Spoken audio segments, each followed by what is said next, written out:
Azərbaycanda və dünyada qadının dəyərinin itməsi ilə bağlı çox məyus edici haldır.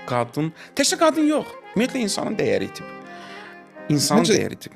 Azərbaycanda söhbət edir. Təkcə Azərbaycanda yox. Ümumiyyətlə dünyada götürəndə qadın indi dəyərləşir axı.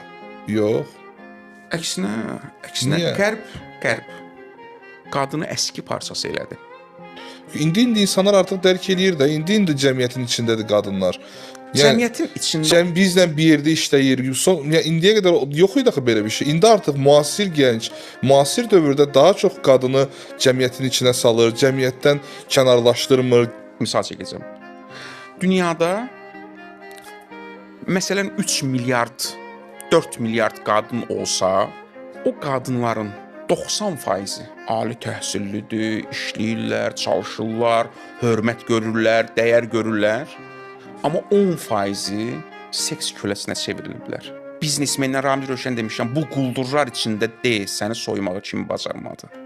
Bu quldurların pul qazanmaq alətinə çevriliblər. Burada hansı qadın dəyərindən danışmaq olar? Mühakimə eləyəndə biz o 10%-dən danışırıq. Mühakimə zəif, az tərəfi tutur.